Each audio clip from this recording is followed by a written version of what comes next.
Today is Wednesday, January 14th. We're talking about confrontations between protesters and federal agents in Minnesota, and President Trump's advice to Iranian protesters who are facing mass casualties. Plus, what a hopeful new report found about cancer survival rates, remembering a civil rights pioneer. And your chance to make it to the Los Angeles Olympics in 2028 begins this morning. Those stories and even more news coming up.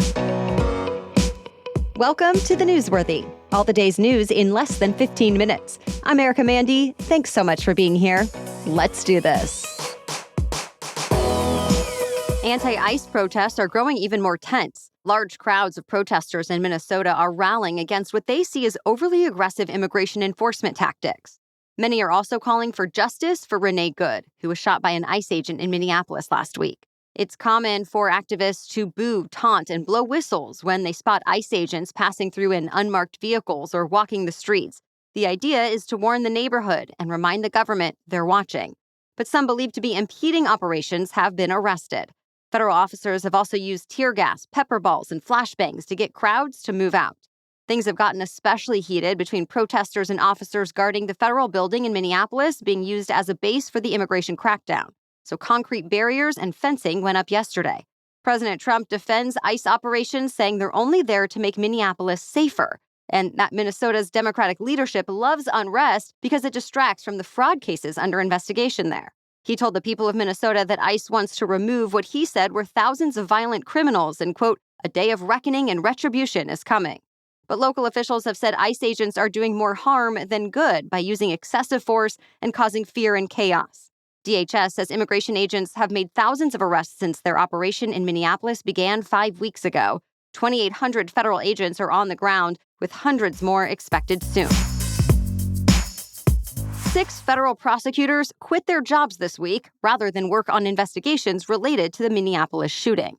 One of them was the U.S. attorney President Trump appointed, who led a massive welfare fraud investigation that led to dozens of people being convicted. And remember, those fraud cases were cited as a main reason for the surge of immigration agents to Minnesota in the first place. But the prosecutors reportedly had concerns because the Trump administration was pressuring them to investigate Renee Good's widow, who witnessed the shooting. Reports say they were also upset at the Justice Department for being reluctant to investigate the ICE agent who shot Good. So far, the Justice Department has not said anything about the specific prosecutors who resigned. But as we've told you, the federal government defends the ICE agent by saying he was only acting in self-defense, while local officials say he recklessly killed a woman who was trying to get away. At least one former U.S. attorney from Minnesota says this week's resignations could decimate an office already struggling to deal with a surge in immigration enforcement and fraud cases. Though reports say the Pentagon is also planning to send military lawyers to the area to help. Meanwhile, there has also been an exodus at the Justice Department's Civil Rights Division. Several career prosecutors announced they were leaving after finding out there would be no civil rights investigation into the Minneapolis shooting. One DOJ official says these prosecutors were planning to retire soon anyway, well before the shooting, and the timing just influenced their decisions on when to announce their departures. Already, the Civil Rights Division has been massively downsized since President Trump came back to office. Many of those who quit cited frustrations about how political leaders were handling other cases and sidelining prosecutors. The office lost about 75% of its staff last year alone. President Trump is now telling Iranian protesters help is on the way. It's not clear what exactly he meant by that, though. And when asked, the president told a reporter, quote, "You're going to have to figure that one out." American-based activists say the death toll from Iranian protests has now topped 2,500, but it's possibly much higher. CBS News cites sources who say at least 12,000 people have actually been killed, and the number could even be up to 20,000. The truth has been tough to piece together since Iran's rulers have cut off internet access and phone service as part of the crackdown on protests. President Trump even said he hasn't been able to get an accurate number, but he's warned multiple times that if the Iranian regime killed protesters, the U.S. would take action. Besides saying help is on the way, Trump also gave protesters some advice on his social media site. He told them to keep protesting, take over their institutions, and to save the names of all killers and abusers. You may remember Trump recently said Iranian officials wanted to talk, but now he says all meetings with them are canceled until the killing stops. Trump's national security team was scheduled to hold a meeting at the White House yesterday to talk about options for a potential U.S. intervention. It's not clear exactly what came out of that meeting. Stay tuned. Some Americans who have been detained in Venezuela have now been released. These are actually the first U.S. citizens freed since the U.S. military captured Venezuelan leader Nicolas Maduro. Under Maduro, the Venezuelan government held many international prisoners as bargaining chips in negotiations, especially with the U.S. At this point, the State Department hasn't specified exactly how many American prisoners were let go. Overall, a Venezuelan civil rights group says 56 prisoners who were detained for political reasons had been freed, including Americans, Spaniards, and Italians. Venezuela's interim government says the real number is 400, but didn't give any evidence of those releases or a time range of when they were let go. Either way, the U.S. is calling this development an important step in the right direction. The global economy is expected to weather turmoil pretty well. The World Bank put out a new forecast this week that projects steady growth over the next 2 years. That said, it also warned that growth is too concentrated in advanced countries and overall too weak to reduce extreme poverty. Still, here in the U.S., affordability is a major concern. A new inflation report out this week showed prices rose 2.7% in December as compared to a year ago. That's actually pretty contained as compared to what we've seen over the last few years. But when you look at the cost of food, it's gone up more than that. In fact, grocery prices and restaurant prices saw the biggest spike since 2022. Prices for insurance and housing are also much higher than they were just a few years ago. The overall inflation rate held steady, though, mostly because of gas prices that have gone down. Now, economists say they're interested to see how inflation will fare for January and February, since many businesses adjust their prices at the start of the year. Another winter storm is expected to bring snow to several states starting today. This morning, the heaviest of it is expected in parts of Indiana and Michigan, like up to 8 inches, along with strong winds that could cause whiteout conditions on the roads. Then more snow is expected starting tonight, stretching further north and south. Snow showers could span 25 states from the Appalachians to the Mid-Atlantic to the Northeast, and that's expected to stick around through the weekend. More news is still coming up, but first, let's take a quick break to talk about our sponsor. Reports show that a lot of parents are concerned about microplastics in cleaning products, yet as we reset our habits for the new year, most don't realize they're still bringing them into their homes every day. And that's why I've made the switch to Blueland across all the cleaning products in my home, especially going into the new year when I'm rethinking routines and trying to build more sustainable habits at home. Certified by Cradle to Cradle, Blueland products meet the highest standard of clean.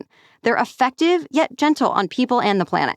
From cleaning sprays and toilet bowl cleaner to dishwasher and laundry detergent tablets, Blueland's 100% microplastic-free, EPA Safer Choice certified formulas are safe to use around my family, including my son and my cat. I love not having to choose between the safe option and what actually gets my house clean. For example, the dishwasher tablets are so convenient, there's no measuring, no mess, and they clean just as well, if not better, than the harsher stuff I was using before, and I feel so much better about it. Blueland has a special offer for listeners. Right now, you can get 15% off your first order by going to blueland.com/newsworthy. You won't want to miss this. Blueland.com/newsworthy for 15% off. That's blueland.com/newsworthy to get 15% off. Okay, now back to the news. Here's a bit of good news in the fight against cancer. A new report from the American Cancer Society shows that 7 in 10 people diagnosed with cancer in the U.S. now live at least 5 years or more. That's a major milestone because back in the 1970s, only about half of cancer patients made it that long. By the mid-1990s, it was around 63%. Now, or at least from 2015 to 2021, it's 70%. Experts say this reflects decades of progress in treatment, early detection, and prevention. Immunotherapies, for example, which help the body's own immune system find and attack cancer, have been a game changer for some cancers. Targeted therapies, which go after specific genes or proteins in cancer cells, have also helped patients live longer with fewer side effects. Declines in smoking, as well as early detection through breast, cervical, prostate, lung, and colorectal cancer screenings have played a big role as well. That said, doctors warn progress is not even across the board. Cancer rates are rising in younger adults for some types, obesity remains a major risk factor, and big gaps still exist by race, income, and access to care. Experts also say future gains depend on continued investment in research, screening, and treatment. So this milestone is both a celebration and a reminder of what's still at stake. America is saying goodbye to a woman whose actions helped spark the modern civil rights movement. Claudette Colvin died at 86 years old. But when she was just 15, Colvin was arrested for refusing to give up her seat on a segregated bus in Montgomery, Alabama. 9 months later, Rosa Parks gained international fame for doing the same, since it became the catalyst for the year-long Montgomery bus boycott. Colvin was never as well known as Parks, but the current Montgomery mayor says that's partly why she's such an important role model. As he put it, Colvin's legacy, quote, reminds us that movements are built not only by those whose names are most familiar, but by those whose courage comes early, quiet, and at great personal cost. In 2021, Colvin filed a petition to have her court record expunged. At the time, she said she was hoping to remind a younger generation that progress is possible and things do get better. Her request was granted. For the first time in 19 years, the Pittsburgh Steelers will be in the market for a new head coach. The team announced yesterday, just one day after being eliminated from the playoffs, that Mike Tomlin is stepping down with 2 years left in his contract. He was the longest tenured head coach in any major American professional sport, and during his 19-year run, Tomlin actually never had a losing season. He led the team to a Super Bowl in 2009 and made the playoffs 13 times. But he had a losing streak during the playoffs that was apparently hard to shake. Now this opening makes the 9th vacancy in the NFL this offseason. And it's likely not the only shakeup for the Steelers. Quarterback Aaron Rodgers said last year that this season would most likely be his final one, though he hasn't made an official announcement just yet. The Summer Olympics in Los Angeles might still be 2 years away, but fans might want to start planning now. Starting today, prospective ticket buyers can register online, and that gets you into a lottery to get access to the first batch of tickets that will go on sale this spring. Organizers say tickets to all sports will be available. Ticket prices depend on interest in the sport and the venue. They start at just $28, and a third of overall tickets sold will cost less than $100.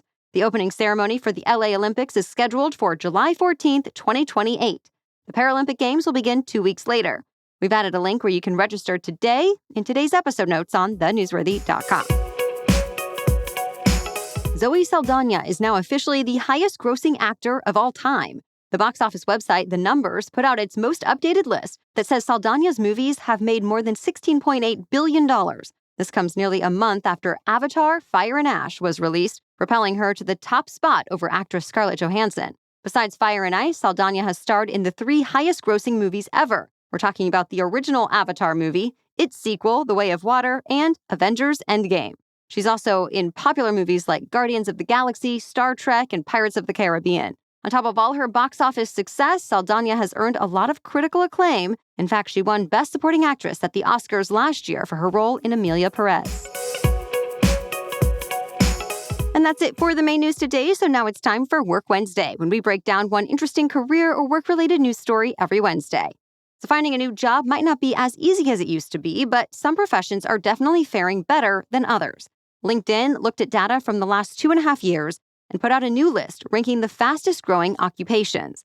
And it may not surprise you to hear jobs in artificial intelligence made the top 5 spots. But not all the roles are technical. For example, some are researchers, strategists, and consultants who might be asked to do things like integrate AI into a workplace, even if they're not actually building the AI systems themselves. Self-employed careers also took several spots on LinkedIn's list, and the number of users adding the word founder to their profile has nearly tripled since 2022. Founder could mean people who are founding startups, but also building side hustles, consulting brands, creator-led services, and more. One LinkedIn career expert has a theory that economic uncertainty may be pushing a lot more people to strike out on their own to build experience. In general, she suggests people who want a new direction check out the list. But she says even if the jobs on there aren't in your chosen business, you can think about the skills you have and how they might transfer to a role with potential for more growth. Thank you so much for listening today and for sharing the show if you found it helpful. We'll be back tomorrow with the latest news. Until then, have a great day.